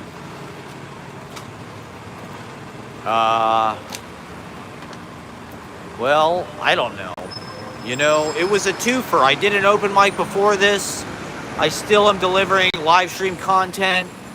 You know, we got to get these kind of walk-in talks, these flanner experiments in, these living transcriptions of, you know, we're just taking specimens. We're like Egon out here, you know? We're taking street culture specimens This is the look and the sound and the thoughts, the inner monologue of New York City on September 10th, 2024. New York isn't the same without you, says Seven Souls Deep. One of the worst poets in New York. I'm so sick of seeing. I'm going to get some chalk. I think it's time. I'm going to get some fucking chalk, and I'm going to write my goddamn poems on the sidewalk. I'm going to write some Easy Paradise. If fucking Seven Souls Deep can do it, why can't Easy Paradise? I'm getting some chalk. I'm going to start to write my poetry. Okay, I did want to talk about the bad luck spots. People in New York will know what I'm talking about. If you go into Washington Square Park, you see these giant spots that say bad luck spot or other, really bad luck spot. It's like, fuck, I hate those things. We live in a culture that's so obsessed with, like, you can't manifest bad stuff. You can't say bad stuff because you'll manifest it. You can't be negative. You'll manifest bad things. And then there's these fucking bad luck spots all over this place. Why would that guy put that into people's lives? Why would you fucking want to even insinuate that you're introducing that? I guess that's what makes it artistic, is that it's kind of edgy and obstructive and definitive in that way, but it kind of pisses me off. I just find it very negative, and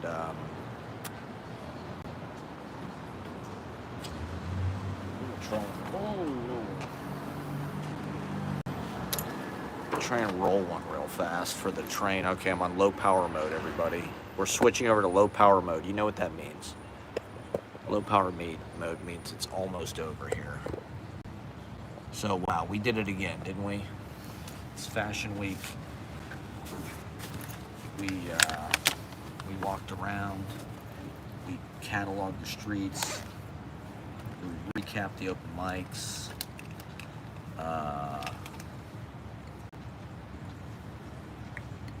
We're getting out there. We're spreading the word every way we can through this, trying to push out consciousness through this. Thank you guys for watching. Thank you guys for watching the vlog. If you haven't watched the newest vlog, I think it's pretty good.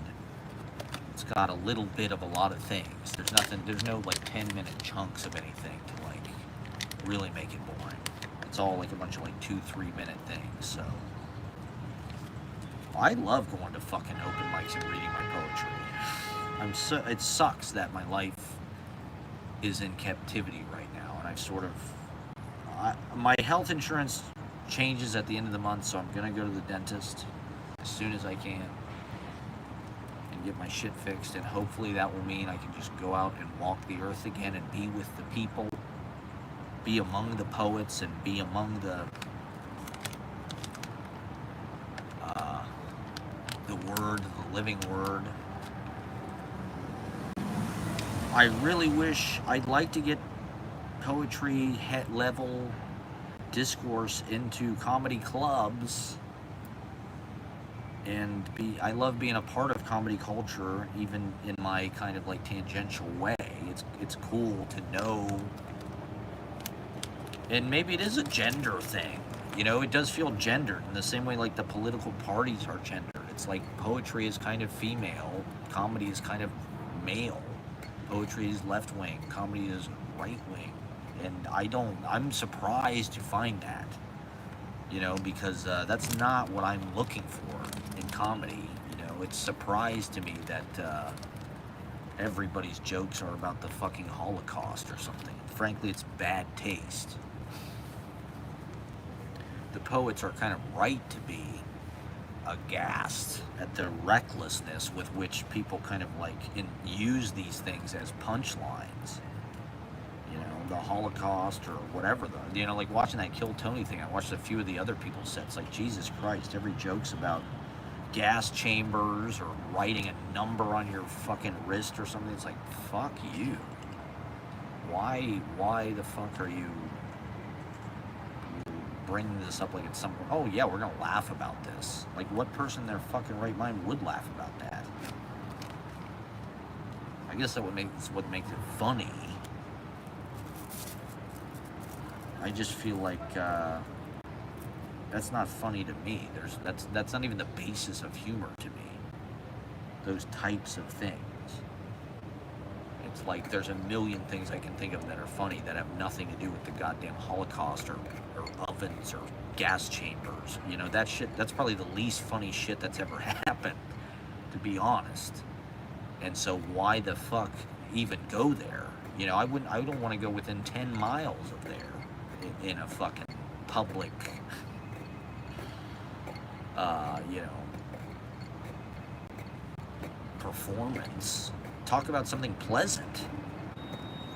You know, it's all about vibes. We're in a vibe-based world now. You know, you want to bring good vibes. You know, everything's just vibes. So just talk about things with good vibes. Never refer to anything negative.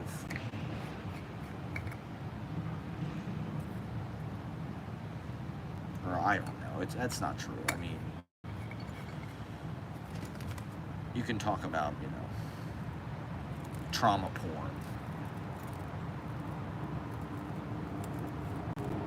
How you were fucked over by colonialism or whatever, colonization.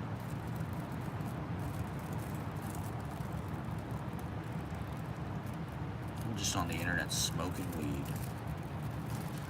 Thanks for watching. Encouraging this criminal behavior.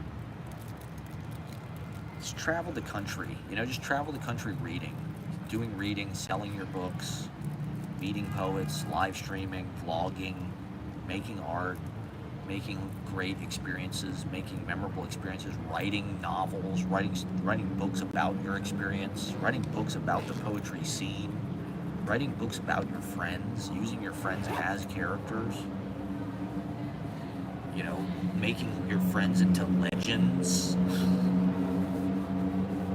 Telling the tale of the Knights of the Round Table of New York City poetry, the you know, the Arthurian legend of these brave people that go into public performances, reading their poetry, doing their comedy. I mean, in a certain way, comedy is more vulnerable than poetry and more revealing than poetry, because at least these people are not afraid to really say what they feel. Sometimes they should have more shame. Sometimes they don't have enough shame. They shouldn't be sharing these things publicly. But it's kind of incredible when they do, to be honest.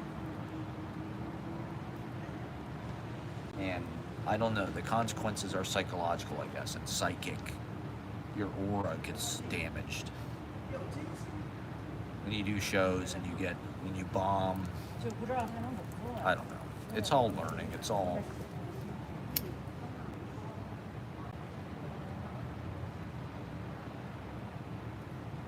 How do we become great? For me, it's sort of about concentration.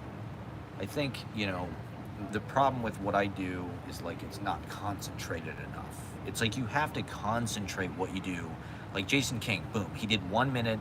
He did his best jokes. He hit it hard. He knew what the fuck he was doing going up there because he's had a lot of experience and he's a smart guy. He's probably been in situations, maybe not exactly like that, but contests or, you know, he knows that it's like, don't fuck around, bring your best stuff, bring punchy stuff, bring a lot of energy.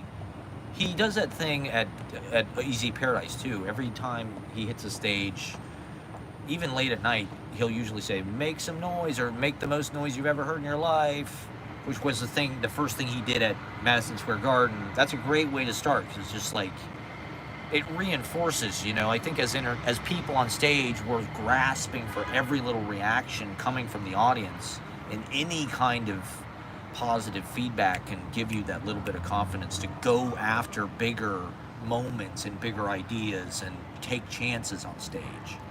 You know, which for me, because everything I do is basically an improvisation, I'm constantly having to make instantaneous decisions in the moment about, do I do this or do I go this way? Do I go this way or this way? You know, do I go down this and talk about this thing, or do I go here and the track that I was on or whatever? And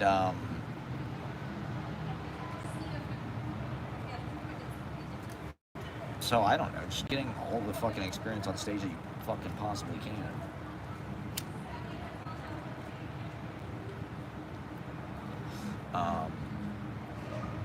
Alright, we're about to wrap up.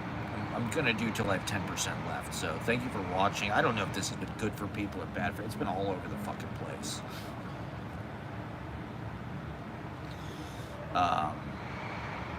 Yeah, we live in a narcissism-fueled world. Narcissism is like encouraged. That's self-reliance. You know, that's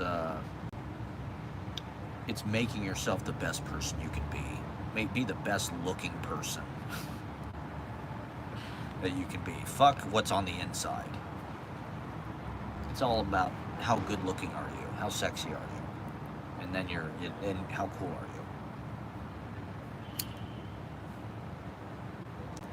How do you perform that persona in sort of a nonchalant way on the internet? Have you mastered the various forms of social media as a tool of expression of your brand? Because that's what being an artist is about now. I mean, to me, it's about adapting these things to tendencies that I would want to have. You know, like I said, I'm sort of a naturalist. I want to walk around, interact with people, look at the world, look at real life. I don't necessarily... If I had money and I was getting paid to make a film and sort of take myself out of my life to do that, I would absolutely do that. But the way that it is, it's like, this is the best I can do to make the content, or like to tell the story that I want to tell. You know, I want to make a movie about poetry, to show poetry, to make it, you know, I think making a movie about something is the way that the culture kind of shows itself things. It's the way, you know, like 2001 was the way that the culture kind of showed itself space. You know, before they could really show outer space, it was like they made that fucking movie,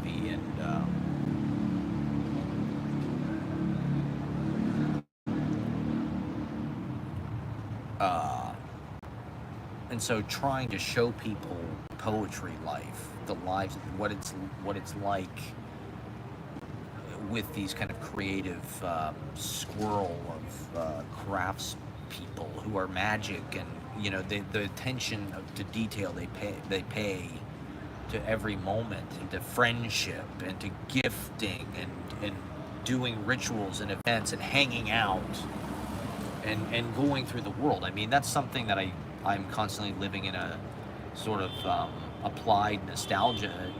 You know, I forget who it was, but they were talking about, you know, New York in the 50s and 60s was a city of poets. You could feel like it was a city made by poets. Poets lived here, rent-controlled apartments, the village, whatever, the beat thing. And I still think it's a city of poets, but certainly, you know, I don't know.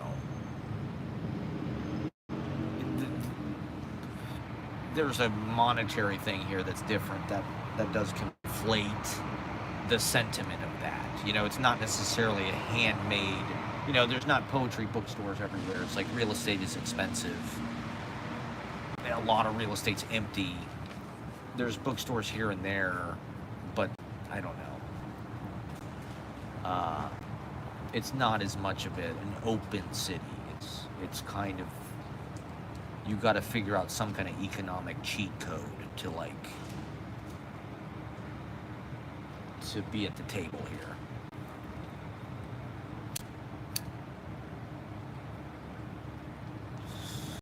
Should I rewatch Tiny Furniture? Didn't they make that somewhere around here? That's like in Soho, Tribeca somewhere. Lena Dunham's, you know, elite art mom's Tribeca loft. Both of her parents are like art world. I'm not that familiar with them, but they're like, you know,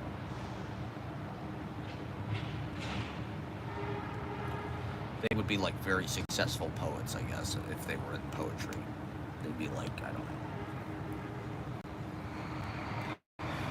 know, Nepo parents.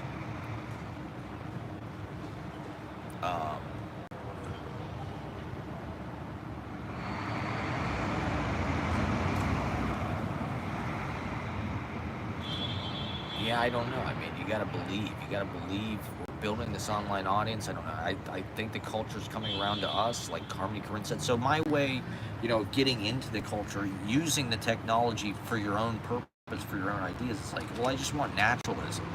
I want to be out in the world. I want to bring the world into the phone. I want to show people trees. And the way that Central Park is in the middle of New York City, that's the way that like nature is in my vlogs and in your phone. It's like I'm gonna put a tree and sort of poetry, sort of like processing of nature and the natural world, making it something fun and cool and charming by turning it into like sort of a, pop art, Frank O'Hara inner monologue, charming like the movies, dialogue like the movies, right? Frank O'Hara was just as much influenced by films and the talkies, right? He said Whitman, the only things better than movies are like Whitman and William Cullis Williams and Hart Crane, is what Frank O'Hara said. Something like that. I don't remember the exact quote, I'm butchering it, but Frank O'Hara was probably as influenced by the movies as anything else. And the talkies, I think Ashbury, they grew up in the 30s and 40s. That was the prime era before movies got really visually dynamic in the 40s and 50s and 60s. It's like those were talkies. They were all fucking dialogue. They were basically plays. These drawing room comedies, a lot of chit-chat, and gossip and catty, repartee.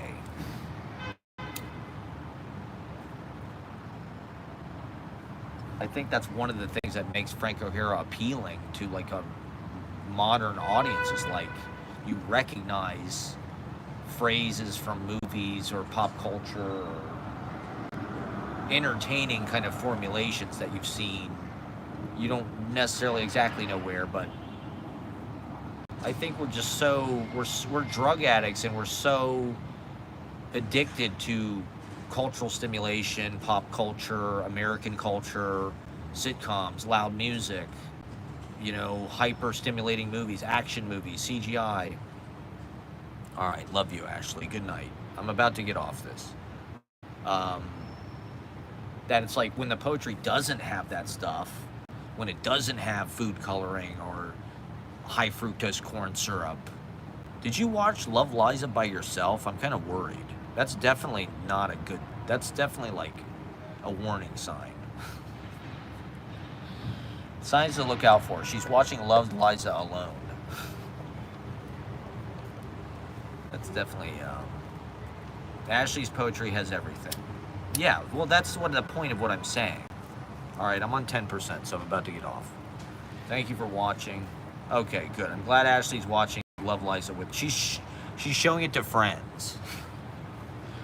Ashley's having these completely like sick, toxic film festivals where she's spreading. Oh yeah, Ashley's cheating this week. She's got a cheat day this week where she's cheated her way in the middle of my bliss.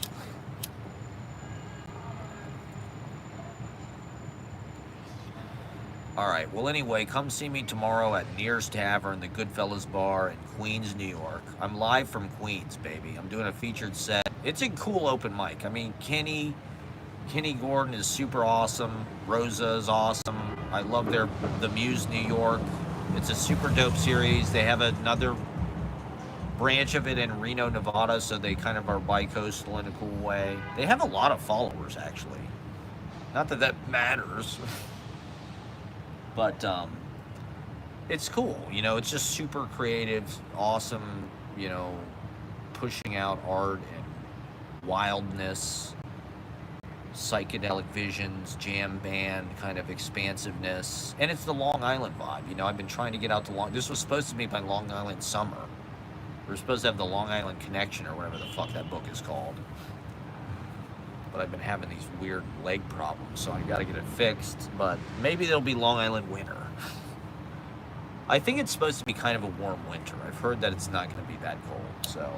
Not that I'm a huge global warming fan, but I wouldn't mind a mild winter. I'd like to still be doing open mics and shit. Going on to Long Island. I'd like to do the Muse, the thing they do like out someplace. They do someplace on the South Shore, I think, I don't know. But catch me tomorrow night at Near's Tavern. I'll be doing a career retrospective. And I'll probably be back on here on Thursday to deliver more high nutrient, high protein, high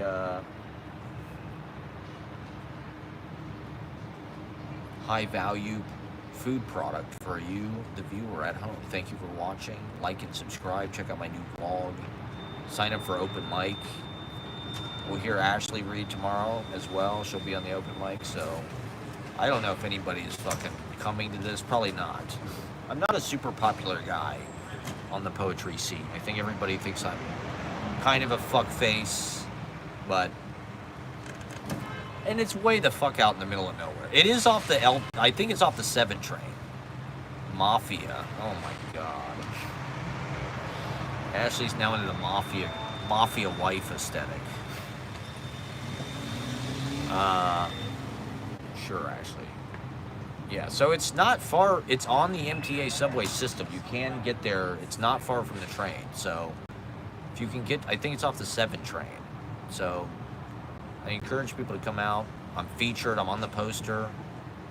There was a 9/11 reference on the poster. There was a picture of the World Trade Center, but I thought it would be too controversial. So I shared it, and come on out.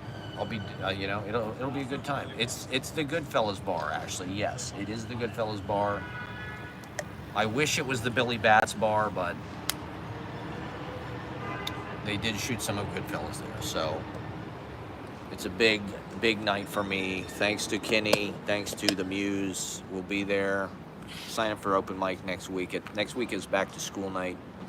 Yeah, wear your leopard dress if you want to. I mean, it's not really a mob place. It's like a sports bar, kind of. It really doesn't look like a mafia place. It kind of looks like a nautical, like, sports bar.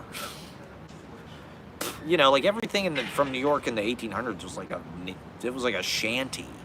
You know, like everything was like nautical and like maritime because it was a port. So it feels like, you know, there's these fucking like wooden floorboards and shit. You know, it's not like mafia fucking jukebox and, you know, all of that. It's been kind of updated and renovated a little. It's a nice place. You know, they've got like probably buffalo wings and shit like that. Ranch. You know, they have a good staff. It's clean. It's a nice neighborhood. So I encourage people, if you like the movie Goodfellas, you can come be on the open mic in the bar where they film the movie Goodfellas. Come read at the bar where they filmed the movie Goodfellas. That's got to be exciting, right? We'll see. We'll see. Hopefully some people come out. Thank you for watching. We'll be back on soon. And check out the other content, you know. Check out the content, everybody. Check out my content. I'm also posting a lot of shit on TikTok, so I don't know if people are on TikTok, but you can get your fix for the in-between days on TikTok. Thank you for watching, everybody. All right, we'll see you tomorrow, Ashley. Good night.